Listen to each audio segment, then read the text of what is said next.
شر النفاثات في العقد ومن شر حاسد إذا حسد. أعوذ بالله من الشيطان الرجيم. بسم الله الرحمن الرحيم. Hidup itu tidak pernah selesai masalah. Silih berganti datang. Satu masalah belum selesai, datang masalah yang lainnya. Satu masalah belum tuntas, datang masalah yang lainnya. Memang begitu kodrat Allah di muka bumi. Countdown, Al-Furqan TV, standby. Makanya orang-orang itu pada wadul kepada Imam Ahmad rahimahullah ta'ala dengan mengatakan, ya Imam, mata yajidul abdu ladzatar rahah. Kapan seorang hamba itu bisa merasakan nikmatnya istirahat, nikmatnya nyantai, nikmatnya liburan, kalau istilah kita. Kata beliau mengatakan rahimahullah, yani idza wadha'al abdu qadamahu fil jannah. Apabila seorang hamba sudah meletakkan kakinya di surga, maka tatkala itulah seseorang itu merasakan ladzatur rahah. Karena memang dunia ini adalah daru bala, sedangkan akhirat adalah daru jaza. Ya, ini adalah mazra'atul akhirah. Dunia ini tempat untuk beramal, tempat untuk berjuang. Di akhiratlah nanti Allah Subhanahu wa ta'ala akan memberikan balasannya. Al-Furqan TV.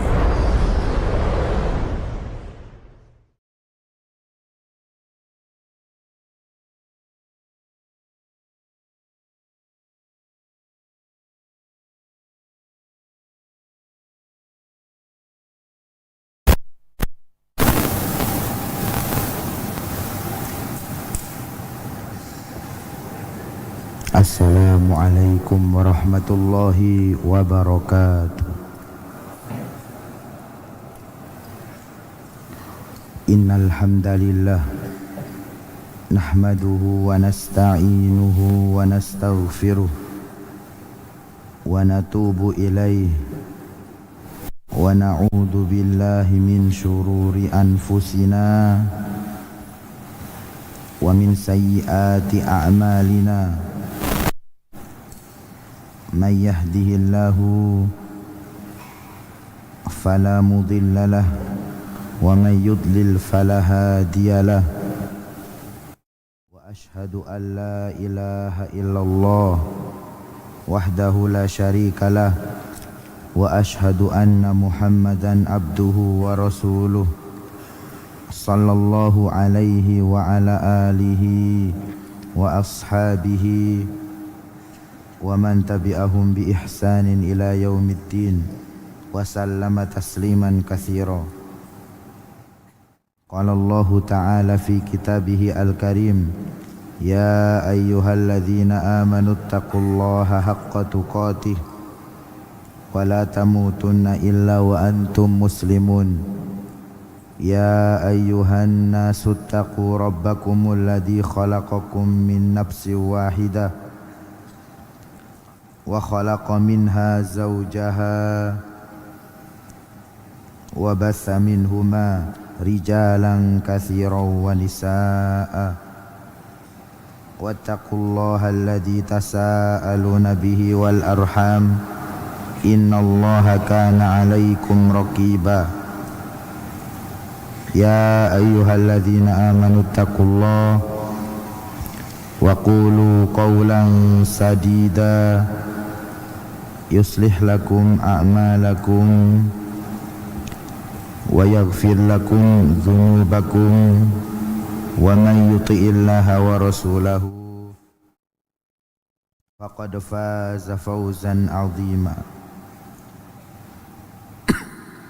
Amma ba'du fa inna asdaqal hadithi kitabullah wa khairal hadi hadyu Muhammadin sallallahu alaihi wasallam wa syarral umuri muhdatsatuha fa inna kulla muhdatsatin fid dini bid'ah wa kulla bid'atin dhalalah wa kulla dhalalatin finnar.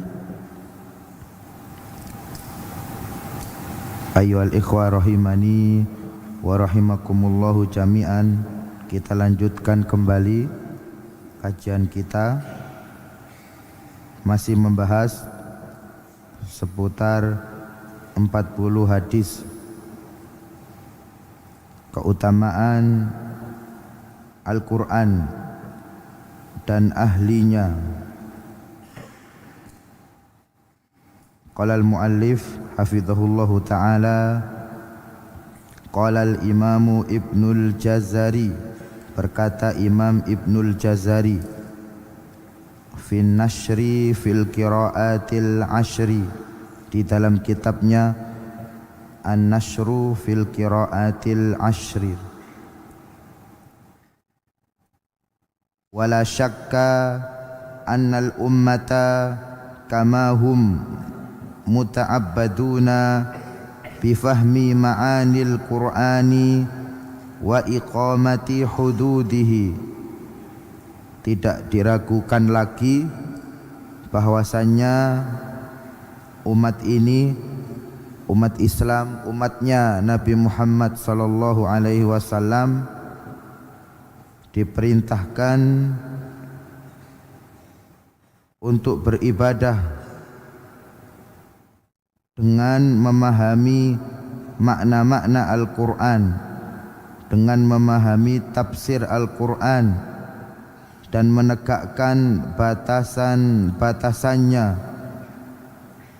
berupa hukum-hukum yang ada di dalam Al-Quran. Muta'abbaduna bitashihi alfadhihi wa iqamati hurufihi. Selain kita semua umatnya Nabi Muhammad diperintahkan untuk memahami Al-Quran, untuk memahami tafsir Al-Quran, untuk menjalankan hukum-hukum yang ada di dalam Al-Quran. Selain itu, kita juga diperintahkan untuk beribadah kepada Allah Subhanahu wa ta'ala dengan memperbaiki bacaan Al-Quran, memperbaiki bacaan Al-Quran, baik itu memperbaiki pengucapan lafadznya maupun memperbaiki pengucapan huruf-hurufnya sesuai dengan makhrajnya. Jadi di dalam beribadah dengan Al-Quran, kita tidak hanya diperintahkan untuk memahami isi Al-Quran, akan tetapi kita juga diperintahkan untuk bisa membaca Al-Quran dengan benar.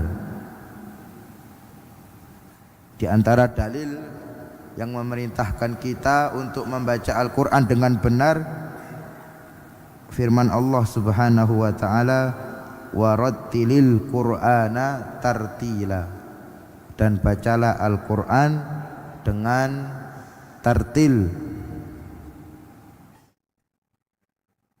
Sahabat Ali bin Abi Thalib pernah ditanya radhiyallahu ta'ala anhu, apa yang dimaksud dengan membaca Al-Quran dengan tartil? Maka beliau menjawab, tajwidul huruf wa ma'rifatul wukuf.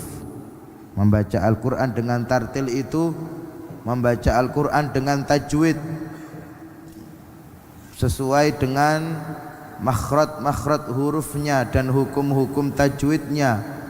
Dan seseorang membaca Al-Quran dengan tartil itu, dia membaca Al-Quran dengan mengetahui tempat-tempat berhenti ketika membaca Al-Quran, tempat-tempat berhenti yang benar sehingga tidak mengubah makna atau arti Al-Quran itu sendiri. Maka selain kita dituntut untuk memahami tafsir Al-Quran, kita juga diperintahkan untuk membaca Al-Quran dengan benar, dengan tartil, dan termasuk ibadah. Muta'abbaduna bitashihi alfadhihi wa iqamati hurufihi ala sifatil mutalaqati min a'immatil qiraati al-muttasilati bil hadratin nabawiyyati al-afsahiyati al-arabiyati allati la tajuzu mukhalafataha walal udula anha ila ghairiha. Bagaimana caranya kita beribadah dengan Al-Quran dengan bisa membenarkan, memperbaiki bacaan Al-Quran kita? Caranya yaitu memperbaiki bacaan Al-Quran kita dengan cara talaqi, dengan cara langsung belajar membaca Al-Quran, mengambil bacaan Al-Quran dari para imam-imam qiraat yang sanad mereka itu bersambung kepada Nabi Muhammad sallallahu alaihi wasallam. Jadi ini cara yang pertama. Cara yang pertama, bentuk ibadah kita kepada Al-Quran, kepada Allah Subhanahu wa taala dengan Al-Quran, dengan memperbaiki bacaan Al-Quran, yaitu hendaknya kita memperbaiki bacaan Al-Quran langsung memperbaiki bacaan Al-Quran langsung dari para imam-imam qiraat yang mereka sanadnya itu bersambung kepada Nabi Muhammad sallallahu alaihi wasallam. Hal ini juga sebagaimana yang dilakukan oleh Nabi Muhammad sallallahu alaihi wasallam. Beliau membaca Al-Quran langsung dari Allah Subhanahu wa taala melalui perantara Jibril alaihi salam. Allah Subhanahu wa taala berfirman di dalam kitabnya yang mulia, la tuharrik bihi lisanaka lita'jala bih inna alaina jam'ahu wa qur'anah. Janganlah engkau menggerak-gerakkan lisanmu dengan tergesa-gesa, sesungguhnya kamilah yang mengumpulkan Al-Quran di dalam hatimu. Fa idza qara'nahu fattabi' qur'anah. Maka apabila kami membacakan Al-Quran tersebut, maka ikutilah bacaan tersebut. Ini cara yang pertama, ya, bentuk ibadah kita kepada Allah dengan memperbaiki bacaan Al-Quran. Hendaknya kita membaca Al-Quran, memperbaiki bacaan Al-Quran langsung dari seorang guru atau seorang imam qiraat yang sanadnya bersambung kepada Nabi Muhammad sallallahu alaihi wasallam. Begitu juga yang kedua, cara yang kedua, hendaknya kita memperbaiki bacaan Al-Quran kita kepada seorang guru yang bacaannya itu sesuai dengan bacaan Al-Quran bahasa Arab. Karena Allah Subhanahu wa taala menurunkan Al-Quran ini dengan bahasa Arab, maka kita juga harus membacanya dengan bahasa Arab. Allah Subhanahu wa taala berfirman di dalam kitabnya yang mulia, nazala bihir ruhul amin ala qalbika litakuna minal mundirin bilisanin arabiyyin mubin. Al-Quran itu diturunkan oleh Allah Subhanahu wa taala melalui perantara Ruhul Amin Jibril alaihissalam kepada hati Nabi Muhammad sallallahu alaihi wasallam, agar Nabi Muhammad memberikan peringatan dengan Al-Quran tersebut, dan Al-Quran itu diturunkan dengan bilisanin arabiyyin mubin, dengan menggunakan bahasa Arab yang jelas, yang fasih. Maka cara yang kedua, ketika kita beribadah kepada Allah dengan membaca Al-Quran, dengan memperbaiki bacaan Al-Quran kita, hendaknya kita mempelajari atau membaca Al-Quran langsung kepada seorang guru, kepada seorang syekh yang mana bacaannya itu sesuai dengan bacaan bahasa Arab. La tajuzu mukhalafataha walal udula anha ila ghairiha. Tidak boleh seseorang menyelisihi dan menyimpang dari cara yang telah ditetapkan oleh Allah dan Rasul-Nya di dalam memperbaiki bacaan Al-Quran. Ya, maka memperbaiki bacaan Al-Quran termasuk ibadah yang hendaknya kita lakukan dengan cara yang sudah dijelaskan oleh Allah dan Rasul-Nya, sebagaimana yang kita sebutkan tadi. Memperbaiki bacaan Al-Quran langsung kita membaca kepada seorang guru yang sanadnya bersambung sampai kepada Rasulullah, dan memperbaiki bacaan Al-Quran kita dengan membaca Al-Quran dengan bahasa Arab, karena Al-Quran diturunkan menggunakan bahasa Arab. Wan nasu fi dzalika baina muhsinin ma'jurin wa musiin athimin au ma'dzurin. Dan manusia di dalam usaha mereka memperbaiki bacaan Al-Quran itu terbagi menjadi 3 golongan. Ya, manusia secara umum di dalam mengerahkan usaha mereka untuk memperbaiki bacaan Al-Qur'annya terbagi menjadi 3 golongan. Golongan yang pertama muhsinun ma'jurun, orang yang mempelajari Al-Qur'an dengan benar dan lancar membacanya dan bersungguh-sungguh, maka dia mendapatkan pahala di sisi Allah Subhanahu wa taala. Ini golongan yang pertama, usaha manusia di dalam mempelajari Al-Qur'an, di dalam memperbaiki bacaan Al-Qur'an. Golongan yang kedua musiun asimun, orang yang tidak mempelajari Al-Qur'an, maka orang ini termasuk orang yang musik.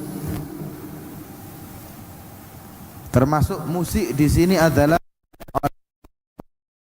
Al-Qur'an namun meremehkannya sehingga bacaannya salah,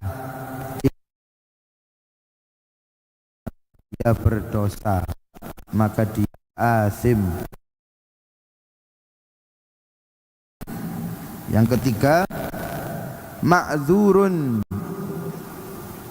orang yang semangat dalam mempelajari Al-Qur'an namun bacaannya belum sempurna atau masih banyak yang salah, maka orang seperti ini mendapatkan pahala di sisi Allah Subhanahu wa taala atas kerja kerasnya di dalam mempelajari Al-Qur'an meskipun bacaannya masih banyak yang salah. Ya, maka manusia secara umum terbagi menjadi 3 di dalam usaha mereka mempelajari atau memperbaiki bacaan Al-Qur'an. Muhsinun ma'jur, musiun asim, ma'dzurun. Faman qadira ala tashihi kalamillahi ta'ala bil lafdhis sahihi al-arabiyyil fasih, barang siapa yang mampu mempelajari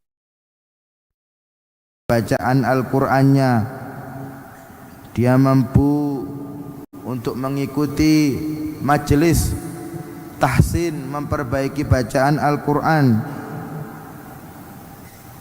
sehingga nantinya dia bisa menjadi bagus bacaannya, menjadi fasih bacaan Al-Qur'annya. Wa adala ila lafdi al-fasidil ajami awin nabati al-qabih, orang yang mampu bisa mempelajari Al-Qur'an, bisa membaca Al-Qur'an dengan benar, dengan fasih, namun dia sengaja tidak membacanya dengan benar, sengaja membaca Al-Quran dengan tidak benar, dia baca Al-Quran dengan selain bahasa Arab, istighna'a binafsihi, karena dia mencukupkan dengan kemampuannya, wastibdadan bi ra'yihi wa hadsihi wattikalan ala ma ullifa min hifdhihi, dan dia mengandalkan pendapatnya dan dia menyandarkan kepada kepintarannya, wastikbaron anir ruju'i ila alimin yuqifuhu ala sahihi lafdihi fa innahu muqassirun bila syakkin wa athimun. Ya, seseorang yang mampu memperbaiki bacaan Al-Quran, membaca Al-Quran dengan benar, namun dia sengaja atau meremehkan, tidak membaca Al-Quran sesuai dengan hukum-hukum yang ada, karena dia mengandalkan kemampuannya, mengandalkan kepintarannya, mengandalkan hafalannya, dan dia sombong, dia tidak rujuk atau tidak kembali untuk mengikuti majelis seorang ulama agar bacaannya diperbaiki. Kalau ada yang salah, maka orang yang seperti ini termasuk orang yang muqassir, orang yang menyia-nyiakan kesempatan dan waktu dalam mempelajari Al-Quran. Wa athimun, dan orang seperti ini berdosa. Bila raibin, tanpa diragukan. Wa ghasyun bila miryatin, orang seperti ini termasuk orang yang berbuat curang atau pemalsuan, karena dia tidak mau merujuk kepada para ulama, tidak mau belajar langsung kepada para ulama, dia cukupkan dengan kemampuan dirinya, ya, mempelajari Al-Quran dengan otodidak. Maka orang yang seperti ini termasuk orang yang sia-sia, berdosa. Faqad qala Rasulullah sallallahu alaihi wasallam, maka sungguh Rasulullah sallallahu alaihi wasallam telah bersabda, ad-dinun nasiha, agama itu nasihat. Lillahi,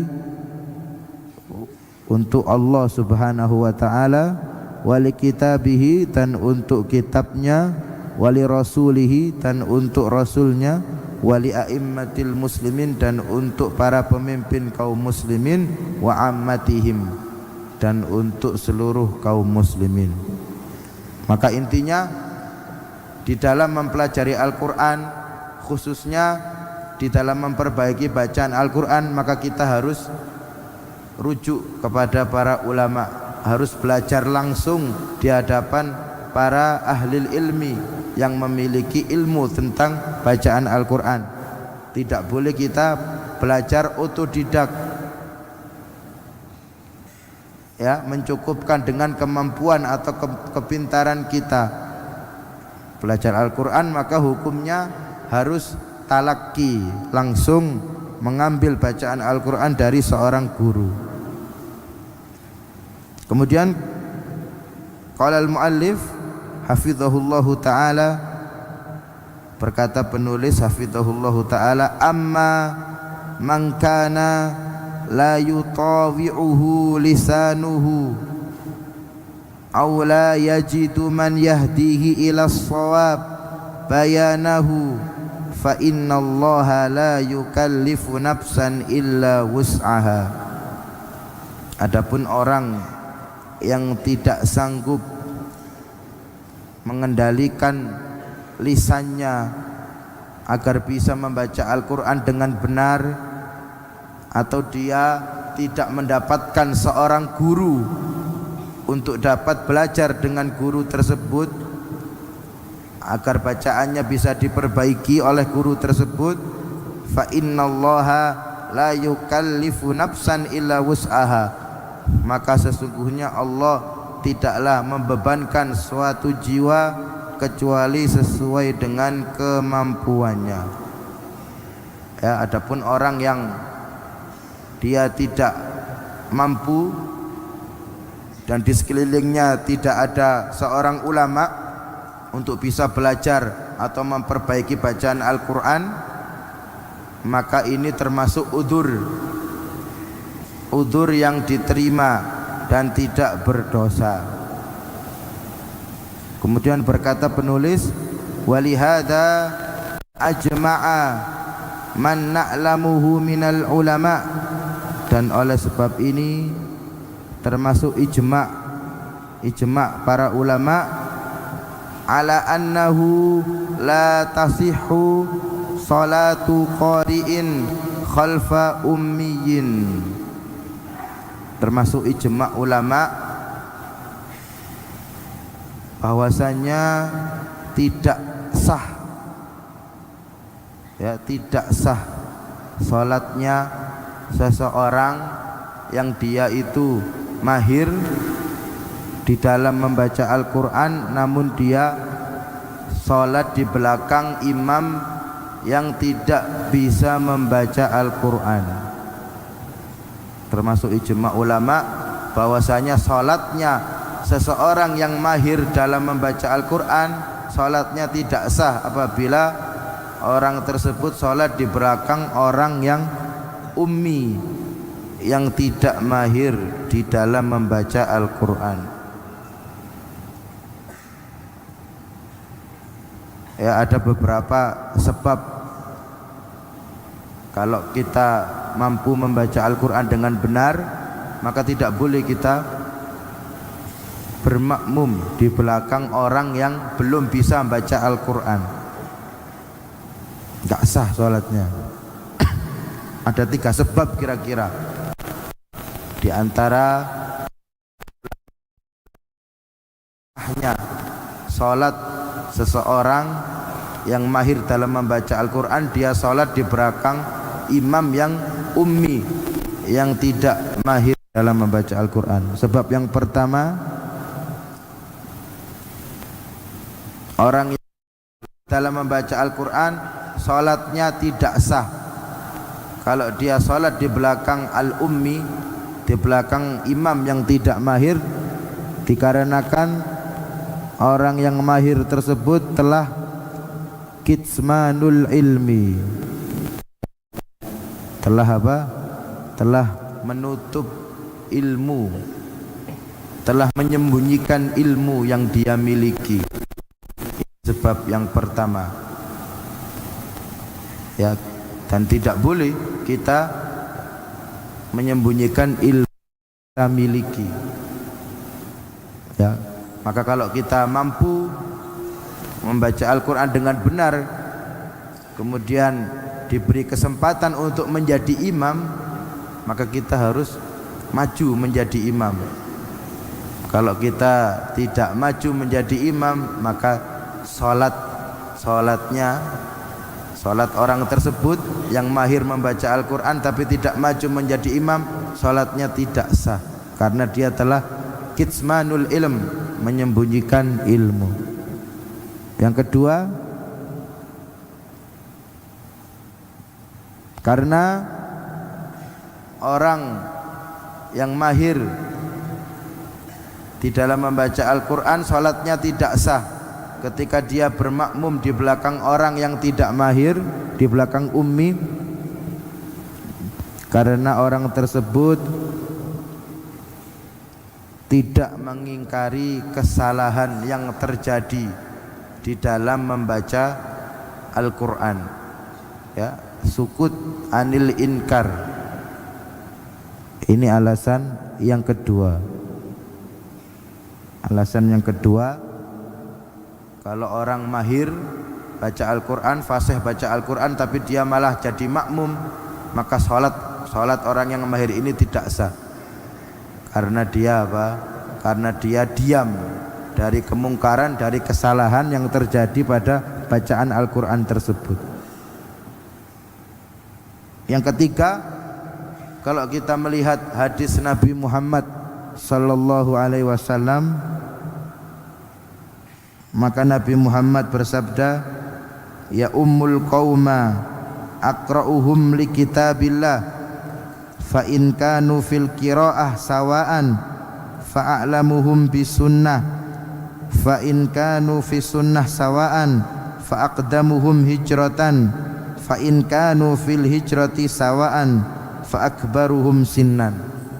Yang ketiga, kalau kita melihat hadis Nabi Muhammad sallallahu alaihi wasallam, maka orang yang paling berhak untuk menjadi imam yaitu adalah orang yang aqra'uhum li kitabillah, orang yang paling mahir di dalam membaca Al-Qur'an.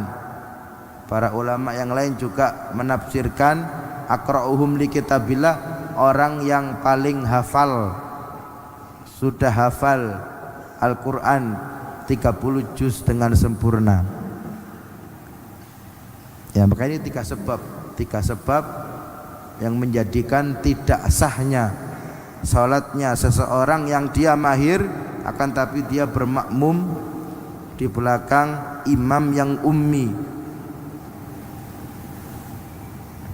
Wa huwa man la yuhsinul qira'ata. Imam yang ummi itu adalah, yang dimaksud dengan imam yang ummi adalah imam yang belum lancar di dalam membaca Al-Qur'an, yang bacaan Al-Qur'annya belum baik, belum sesuai dengan hukum-hukum tajwid, makhraj, sifat-sifat huruf yang ada. Wakhtalafu fi salatin man yubaddilu harfan bi ghairihi sawa'un tajanusan au taqaruban. Kemudian juga para ulama berselisih tentang sahnya salat seseorang yang bermakmum di belakang imam, namun imamnya tersebut karena bacaannya belum lancar, bacaannya itu didapati di dalam bacaannya taghyir, tabdil, mengganti salah satu huruf yang ada di dalam Al-Qur'an. Ya, para ulama berselisih pendapat.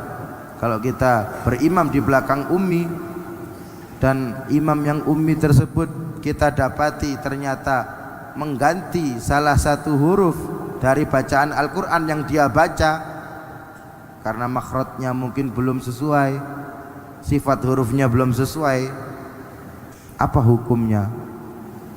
Ya, misalnya ihdinas siratal mustaqim, yang seharusnya dibaca qaf, mustaqim, tapi dibaca kaf, mustaqim. Ihdinas siratal mustaqim, qa dibaca qaf tapi dibaca kaf, mustaqim. Apa hukumnya kalau kita sholat di belakang imam yang seperti itu?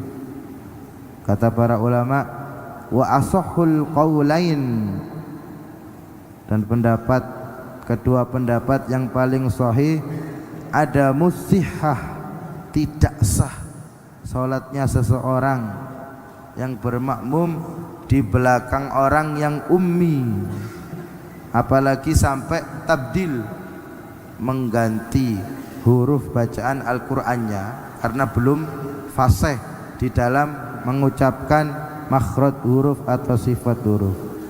Kaman qara'a alhamdu bil aini, ya, alhamdu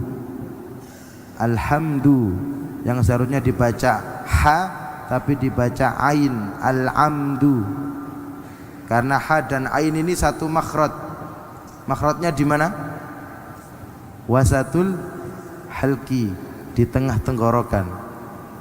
Tapi kalau imamnya ummi, ya, makhrajnya belum lancar, belum sesuai, kemudian dia sampai tabdil, maka sholatnya tidak sah. Imam dan makmum sholatnya tidak sah. yang seharusnya dibaca alhamdu, ha dibaca ain al-amdu. Alhamdulillah, alhamdulillah. Ini termasuk tabdil. Awiddin bitta, atau maliki yaumiddin. Dal yang seharusnya dibaca dal maliki yaumiddin, tapi dal tersebut diganti tak, maliki yaumiddin. Karena imamnya ummi, belum lancar membaca Al-Quran, makhraj atau sifat hurufnya masih salah. Yang seharusnya dibaca ghairil maghdub, awil maghdub bil kha au bil dha. Yang seharusnya dibaca ghain maghdub, tapi ghainnya dibaca kha makhdub. Karena mungkin satu tempat harokat. Ghain dan kha makhrajnya di mana? Aina? Adnal halqi, tenggorokan bagian atas. Ghairil maghdub, tapi dibaca karena imamnya ummi, tabdil, dirubahlah ghain kha, ghairil makhdub. Maka ini apa? Maka sholatnya batal, tidak sah, imam maupun makmum. Walidzalika addal ulama'u al-qira'ata bi ghairi tajwidin lahnan. Dan oleh sebab itu para ulama telah menjelaskan kepada kita, telah mengkategorikan bacaan seseorang yang mana bacaannya itu tidak sesuai dengan hukum tajwid, maka bacaan tersebut termasuk lahnan, termasuk kesalahan, kekeliruan.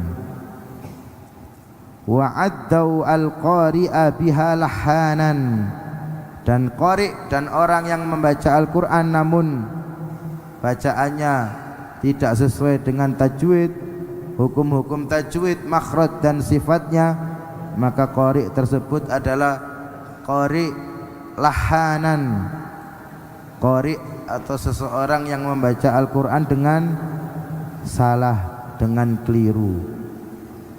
Maka ini sangat penting bagi kita. Selain kita memahami tafsir Al-Quran termasuk ibadah, kita juga harus memperbaiki bacaan Al-Quran kita. Caranya dengan talaqi. Al-aslu fi ta'allum qiraatil Quran at-talaqi, yaitu dengan talaqi. Adapun orang yang bahkan pun bisa mempengaruhi sholat seseorang apabila dia bermakmum di belakang imam yang ummi. Wallahu ta'ala a'lam bishawab. Kita cukupkan sampai di sini.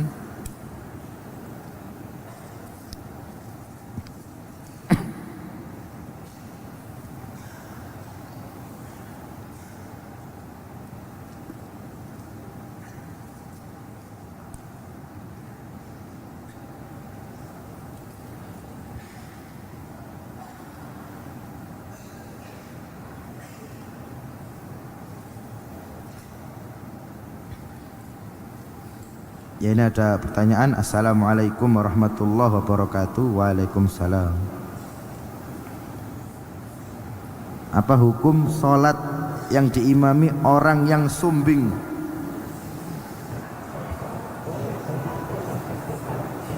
Namun hafalannya banyak, sedangkan hafalan kita sedikit.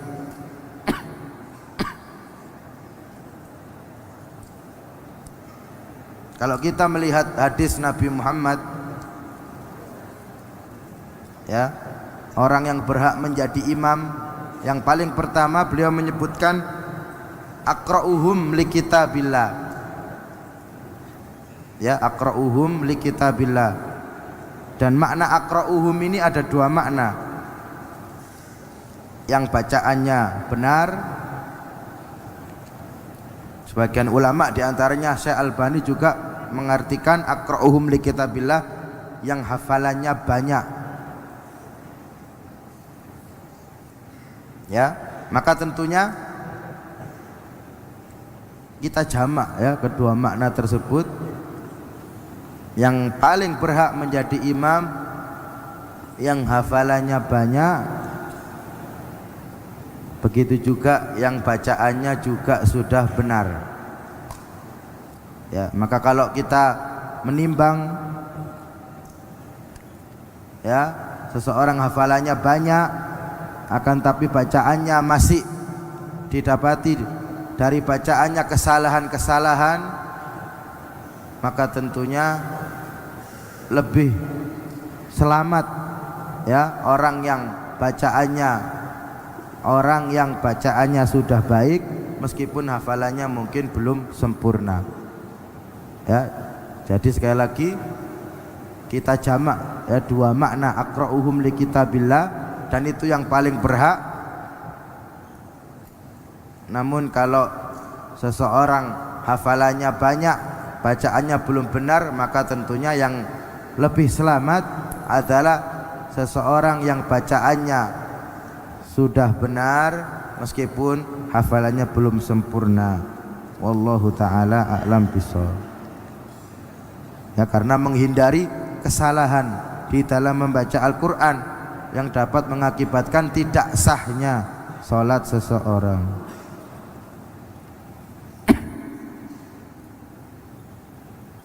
Wallahu a'lam bishawab.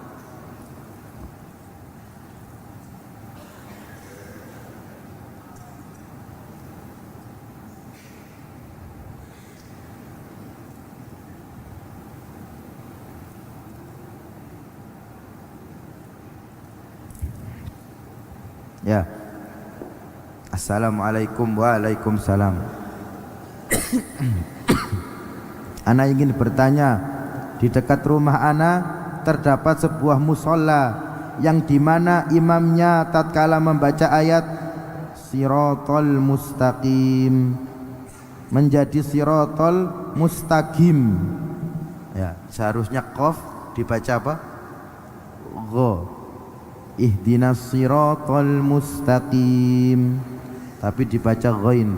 Ihdinas siratal mustaqim pada surat Al-Fatihah. Jadi imamnya di sini tabdil qaf menjadi gha. Apakah ana wajib mengulang salat tersebut? Ya. Yang pertama-tama yang harus kita pahami,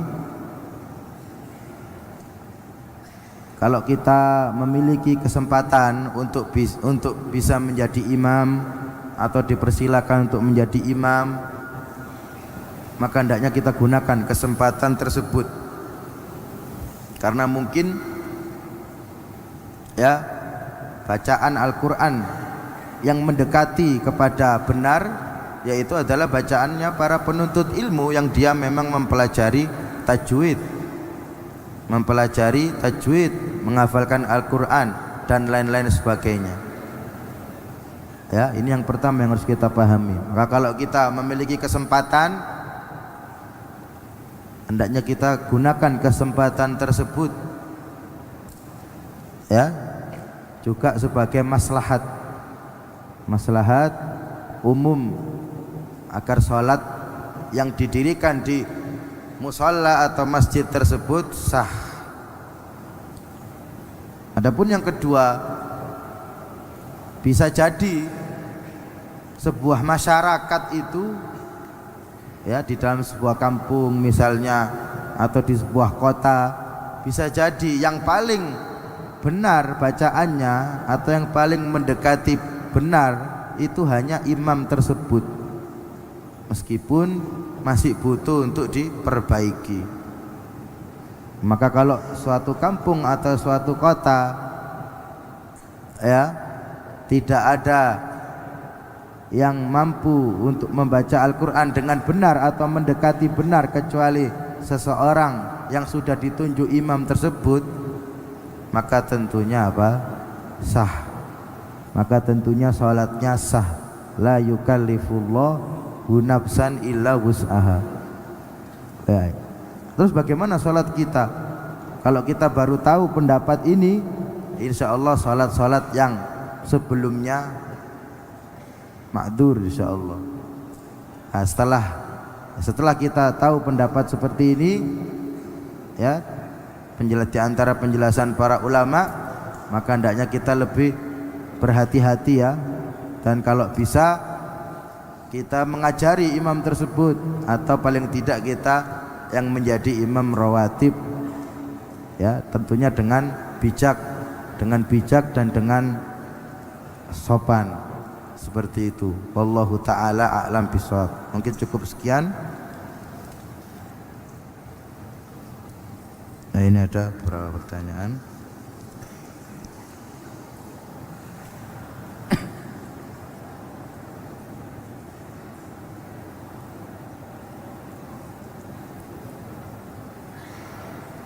Ya.